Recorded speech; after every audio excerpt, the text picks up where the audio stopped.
Good news ವೀಕ್ಷಕರೇ, ಗೃಹಲಕ್ಷ್ಮಿ ಯೋಜನೆಯ 17ನೇ ಕಂತಿನ ಹಣ ನಿನ್ನೆ ಬಹಳಷ್ಟು ಜನರಿಗೆ ಸ್ಪೀಡ್ ಆಗಿ ಜಮಾ ಆಗಿದೆ ಅಂತ ಹೇಳ್ಬೋದು. ಸೊ ಬಹಳಷ್ಟು ಜನ ಕಮೆಂಟ್ ಕೂಡ ಮಾಡಿದ್ದಾರೆ. ನಾನು ನಿಮಗೆ ಲೈವ್ ಪ್ರೂಫ್ ಸಮೇತ ನಾನು ನಿಮಗೆ ತೋರಿಸ್ತೀನಿ. ಸೊ ನಿಮಗೆ ಜಮಾ ಆಗಿದೆ ಇಲ್ವಾ ಅನ್ನುವಂಥದ್ದು ಕನ್ಫರ್ಮ್ ಆಗುತ್ತೆ, ಜಮಾ ಆಗ್ತಾ ಇದೆಯಪ್ಪ ಅಂತ ಹೇಳ್ಬಿಟ್ಟು ನಿಮಗೆ ಫೀಲ್ ಕೂಡ ಆಗುತ್ತೆ. ಹಾಗಾದರೆ ಬನ್ನಿ, ಈ ಒಂದು ಗೃಹಲಕ್ಷ್ಮಿ ಯೋಜನೆಯ 17ನೇ ಕಂತಿನ ಹಣ 100% ಜಮಾ ಆಗ್ತಾ ಇರುವಂಥದ್ದು ನಿಜಾನಾ? ಸೊ ಮೊದಲನೇ ಹಂತದಲ್ಲಿ ಯಾವ ಜಿಲ್ಲೆಗಳಿಗೆ ಹಣ ಬರ್ತಾ ಇದೆ, ಸೊ ಯಾವ ಜಿಲ್ಲೆಗಳಿಗೆ ಈಗಾಗಲೇ ಆಲ್ರೆಡಿ ಬಂದಿದೆ, ಪ್ರತಿಯೊಂದು ಅಪ್ಡೇಟ್ ಅನ್ನ ಈ ಒಂದು ವಿಡಿಯೋದಲ್ಲಿ ನೋಡೋಣ. ಸೊ ಆದಷ್ಟು ವಿಡಿಯೋನ ಕೊನೆವರೆಗೂ ವಾಚ್ ಮಾಡಿದ್ರೆ ಎಲ್ಲನೂ ಕೂಡ ಕ್ಲಿಯರ್ ಆಗಿ ಅರ್ಥ ಆಗುತ್ತೆ. ಸೊ ನಿಮಗೆ 17ನೇ ಕಂತಿನ ಹಣ ಕೂಡ ಜಮಾ ಆಗುತ್ತೆ. ಅದೇ ರೀತಿಯಾಗಿ 18ನೇ ಕಂತಿನ ಹಣದ ಬಗ್ಗೆ ಕೂಡ ಯಾವಾಗ ಬಿಡುಗಡೆ ಆಗುತ್ತೆ ಅನ್ನೋದ್ರ ಬಗ್ಗೆ ಮಾಹಿತಿಯನ್ನು ತಿಳಿಸ್ಕೊಡ್ತೀನಿ. ಸೊ ಆದಷ್ಟು ವಿಡಿಯೋನ ಕೊನೆವರೆಗೂ ವಾಚ್ ಮಾಡೋದ್ರ ಜೊತೆಗೆ ಚಾನಲ್ಗೆ ಸಬ್ಸ್ಕ್ರೈಬ್ ಮಾಡಲಿಲ್ಲ ಅಂದರೆ ದಯವಿಟ್ಟು ಬೇಗನೆ ಸಬ್ಸ್ಕ್ರೈಬ್ ಮಾಡ್ಕೊಳ್ಳಿ. ನೋಟಿಫಿಕೇಶನ್ ಕೂಡ ಪ್ರತಿಯೊಬ್ಬರು ಆಲ್ ಅಂತ ಸೆಟ್ ಮಾಡಿದ್ರೆ ಎಲ್ಲ ವಿಡಿಯೋಸ್ಗಳು ನಿಮಗೆ ನೋಟಿಫಿಕೇಶನ್ ಮುಖಾಂತರ ಬಂದು ತಲುಪುತ್ತೆ. ಅಲ್ಲಿಂದ ಡೈರೆಕ್ಟ್ ಆಗಿ ವಿಡಿಯೋಸ್ಗಳನ್ನು ನೋಡಬಹುದು. ಈಗ ಡೈರೆಕ್ಟ್ ಆಗಿ ಟಾಪಿಕ್ಗೆ ಬಂದ್ಬಿಡ್ತೀನಿ. ವೀಕ್ಷಕರೇ, ಗೃಹಲಕ್ಷ್ಮಿ ಯೋಜನೆಯ 17ನೇ ಕಂತಿನ ಹಣ ಬಿಡುಗಡೆ ಆಗಿ ಕೆಲವೊಂದಿಷ್ಟು ದಿನಗಳಾಗಿದೆ ಆಲ್ರೆಡಿ. ಯಾಕಂದ್ರೆ ಕೆಲವೊಂದಿಷ್ಟು ಫಲಾನುಭವಿಗಳಿಗೆ ಜಮಾ ಮಾತ್ರ ಆಗಿತ್ತು, ಸ್ಪೀಡ್ ಆಗಿ ಜಮಾ ಆಗಿರಲಿಲ್ಲ. ಹೀಗಾಗಿ ಯಾರಿಗೂ ಕೂಡ ಕನ್ಫರ್ಮ್ ಆಗಿಲ್ಲ ಜಮಾ ಆಗ್ತಾ ಇದೆ ಅನ್ನುವಂಥದ್ದು. ಆದರೆ ನಿನ್ನೆ ನೋಡಿದ್ರೆ ಬಹಳಷ್ಟು ಫಲಾನುಭವಿಗಳಿಗೆ ಜಮಾ ಆಗಲಿಕ್ಕೆ ಪ್ರಾರಂಭವಾಗಿತ್ತು. ಸೊ ನಿನ್ನೆ ಸಾಕಷ್ಟು ಕಮೆಂಟ್ಸ್ಗಳು ಕೂಡ ಬಂದಿದ್ದಾವೆ. ಈಗಾಗಲೇ ಆಲ್ರೆಡಿ ಕೆಲವೊಂದಿಷ್ಟು ಜಿಲ್ಲೆಗಳಿಗೆ ಜಮಾ ಆಗಿದೆ, ಅದರಲ್ಲಿ ಏನಂತ ಹೇಳ್ಬಿಟ್ಟು ಕಮೆಂಟ್ಸ್ಗಳನ್ನು ಮಾಡಿದ್ದಾರೆ. ಅದೇ ರೀತಿಯಾಗಿ ಯಾವ ಜಿಲ್ಲೆಗಳಿಗೆ ಹಣ ಬಂದಿದೆ, ಇನ್ನು ಯಾವ ಜಿಲ್ಲೆಗಳಿಗೆ ಬರಬೇಕಾಗಿದೆ, ಪ್ರತಿಯೊಂದು ಮಾಹಿತಿಯನ್ನು ಒಂದೊಂದಾಗಿ ನೋಡ್ತಾ ಹೋಗೋದಾದ್ರೆ ಇಲ್ಲಿ ಮೊದಲನೇದಾಗಿ ಕಮೆಂಟ್ಸ್ಗಳನ್ನು ನಾವು ಓದೋಣ. 17ನೇ ಕಂತಿನ ಹಣ ಬಂದಿದೆ ಗುಲ್ಬರ್ಗ. ಸೊ ನೋಡಿ, ಇಲ್ಲಿ ಗುಲ್ಬರ್ಗ ಜಿಲ್ಲೆದವರಿಗೂ ಕೂಡ ಹಣ ಜಮಾ ಆಗಿದೆ ಅಂತ ಹೇಳ್ಬೋದು. 17ನೇ ಕಂತಿನ ಹಣ 2,000 ಜಮಾ ಆಗ್ತಾ ಇದೆ. ನಾನು ಒಂದು ವಿಷಯ ನಿಮಗೆ ಹೇಳಲಿಕ್ಕೆ ಇಷ್ಟಪಡ್ತೀನಿ. 17ನೇ ಕಂತಿನ ಹಣ ನಿಮಗೆ ಜಮಾ ಆದರೆ ಮಾತ್ರ ಮುಂಬರುವಂತಹ ಎಲ್ಲ ಕಂತುಗಳು ಕೂಡ ಜಮಾ ಆಗಲಿಕ್ಕೆ ಸಾಧ್ಯ. ಒಂದು ವೇಳೆ ಈ ಒಂದು ಕಂತುಗಳನ್ನು ನೀವು ಕಳ್ಕೊಂಡಿದ್ದೆ ಆದರೆ ಮುಂದೆ ಬರ್ತಕ್ಕಂತಹ ಇನ್ನು 2ರಿಂದ 3 ವರ್ಷ ನಿಮಗೆ ಹಣ ಬರ್ತಾನೆ ಇರುತ್ತೆ. ಸೊ ಅವೆಲ್ಲ ಕಂತುಗಳು ಕೂಡ ನಿಮಗೆ ಬರಲಿಕ್ಕೆ ಆಗೋದಿಲ್ಲ ನೋಡಿ. ಸೊ ಹೀಗಾಗಿ ನೀವು ಏನು ಮಾಡಬೇಕು, ಈ ಒಂದು ಕಂತುಗಳ ಎಲಿಜಿಬಲ್ ಇದ್ರೆ ಇಲ್ವಾ ಅಂತ ನೋಡಿಕೊಂಡು ಈ ಒಂದು ಕಂತುಗಳನ್ನು ಪಡ್ಕೊಂಡಿದ್ರೆ ನೀವು ಎಲಿಜಿಬಲ್ ಇದ್ದ ಹಾಗೆ ಸೊ ಮುಂದೆ ಬರ್ತಕ್ಕಂತಹ ಎಲ್ಲ ಕಂತುಗಳು ಕೂಡ ಬರ್ತವೆ. ಒಂದು ವೇಳೆ ನೀವು ಮಿಸ್ ಮಾಡ್ಕೊಂಡಿದ್ದಾದ್ರೆ ನಿಮಗೆ ಯಾವ ಕಂತುಗಳು ಕೂಡ ಬರೋದಿಲ್ಲ. ಇನ್ನು ನೆಕ್ಸ್ಟ್ ಕಮೆಂಟ್ಸ್ಗಳನ್ನು ನಾವು ನೋಡೋದಾದ್ರೆ, ಧನ್ಯವಾದ 17ನೇ ಕಂತಿನ ಹಣ ಬಂದಿದೆ ಅಂತ ಕೂಡ ಕಮೆಂಟ್ ಮಾಡಿದ್ದಾರೆ. ಅದೇ ರೀತಿಯಾಗಿ ಚಾಮರಾಜನಗರಕ್ಕೂ ಕೂಡ 16ನೇ ಕಂತಿನ ಹಣ 17ನೇ ಕಂತಿನ ಹಣ ಬಂದಿದೆ ಅಂತ ಹೇಳ್ಬಿಟ್ಟು ಕಮೆಂಟ್ ಮಾಡಿದ್ದಾರೆ.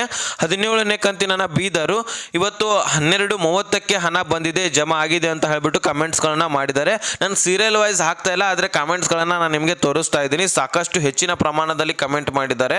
ಸೊ ಎಲ್ಲವನ್ನ ಕೂಡ ಹಾಕ್ಲಿಕ್ಕೆ ಬರೋದಿಲ್ಲ, ಒಂದು ಸ್ವಲ್ಪ ನಿಮಗೆ ಕಮೆಂಟನ್ನು ನಿಮಗೆ ಲೈವ್ ಪ್ರೂಫ್ ಆಗಿ ತೋರಿಸ್ಬೇಕಂತ ಹೇಳ್ಬಿಟ್ಟು ತೋರಿಸ್ತಾ ಇದ್ದೀನಿ. 17ನೇ ಕಂತು ಹಣ ಬಂದಿದೆ ಹಾವೇರಿ ಅಂತ ಕಮೆಂಟ್ ಮಾಡಿದ್ದಾರೆ. 17ನೇ ಕಂತು ಕಲಬುರಗಿ ಬಂದಿದೆ ಅಂತ ಹೇಳ್ಬಿಟ್ಟು ಕಮೆಂಟ್ ಮಾಡಿದ್ದಾರೆ. 17 ಜಮಾ ಆಗಿದೆ, ಬೆಳಗಾವಿ ಜಿಲ್ಲೆಗೂ ಕೂಡ ಹಣ ಬಂದಿದೆ ಅಂತ ಹೇಳ್ಬೋದು. ಹೀಗೆ ಬಹಳಷ್ಟು ಜನ ಕಮೆಂಟ್ ಮಾಡಿದ್ದಾರೆ 17 ಕಂತೆ ಬಂದಿದೆ ಅಂತ ಹೇಳ್ಬಿಟ್ಟು. ಸೊ ಈಗ 2,000 ಬಂದಿದೆ ಸರ್, 18ನೇ ಕಂತಿನ ಹಣ ಯಾವಾಗ ಬರುತ್ತೆ ಅಂತ ಹೇಳ್ಬಿಟ್ಟು ಕಮೆಂಟ್ ಮಾಡಿದ್ದಾರೆ. 2 ಕಂತುಗಳು ಬಂದಿದ್ದಾವೆ ಯಾದಗಿರಿ ಅಂತ, ಅಂದ್ರೆ 16, 17ನೇ ಕಂತಿನ ಹಣ ಬಂದಿದ್ದಾವೆ ಅಂತ ಹೇಳ್ಬಿಟ್ಟು ಕಮೆಂಟ್ ಮಾಡಿದ್ದಾರೆ. ಇನ್ನು 17ನೇ ಕಂತು ಅಮೌಂಟ್ ಬಂದಿದೆ. ಮತ್ತೆ ಗುಲ್ಬರ್ಗದವರು ಹೆಚ್ಚಿನ ಪ್ರಮಾಣದಲ್ಲಿ ಇಲ್ಲಿ ಕಮೆಂಟ್ ಮಾಡಿರುವಂಥದ್ದು. 17ನೇ ಕಂತು 2,000 ಬಂತು ವಿಜಯನಗರ ಅಂತ ಹೇಳ್ಬಿಟ್ಟು ಕಮೆಂಟ್ ಮಾಡಿದ್ದಾರೆ ನೋಡಿ ಇಲ್ಲಿ.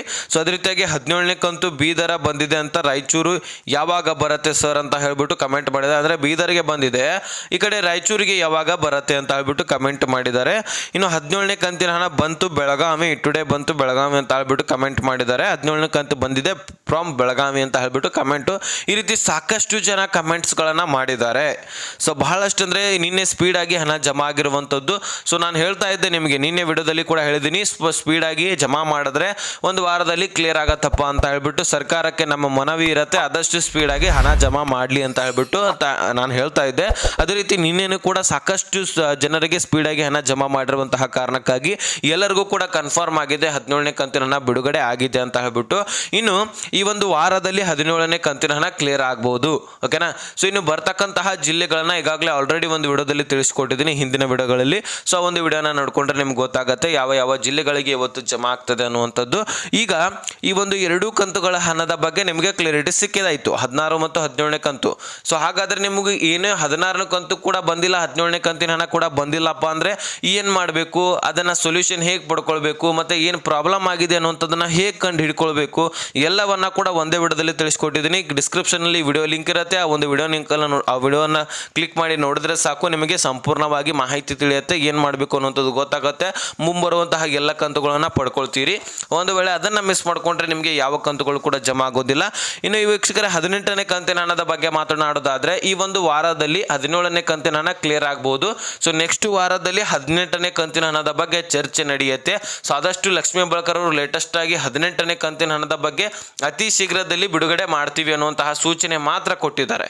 ಯಾಕಂದರೆ 3 ಕಂತುಗಳು ಬರಬೇಕಾಗಿತ್ತು ನಮಗೆ ಈ ಒಂದು ತಿಂಗಳಲ್ಲಿ. 3 ಕಂತುಗಳು ಕೂಡ ಈ ಒಂದು 18ನೇ ಕಂತು ಕೂಡ ಕ್ಲಿಯರ್ ಆಯ್ತಪ್ಪ ಅಂದರೆ ನಮಗೆ ಉಳಿದಂಥದ್ದು 19 ಮತ್ತು 20ನೇ ಕಂತು ನಮಗೆ ನೆಕ್ಸ್ಟ್ ಏಪ್ರಿಲ್ನಲ್ಲಿ ಬರುವಂತಹ ಸಾಧ್ಯತೆ ಇರುತ್ತೆ. ಸದ್ಯಕ್ಕೆ ನಾವು 17ನೇ ಕಂತಿನ ಹಣ ಕ್ಲಿಯರ್ ಮಾಡ್ಕೊಳ್ಳೋಣ.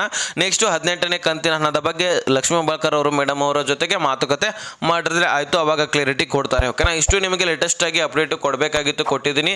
ಸೊ ಎಲ್ಲ ಕೂಡ ಕ್ಲಿಯರ್ ಆಗಿ ಅರ್ಥ ಆಗಿದ್ರೆ ಮತ್ತೆ ನೆಕ್ಸ್ಟ್ ಮಾಹಿತಿ ಹಂಚ್ಕೊಂಡು ಅಲ್ಲಿ ತನಕ ಬಾಯ್ ಬಿಡಿ ಫ್ರೆಂಡ್ಸ್.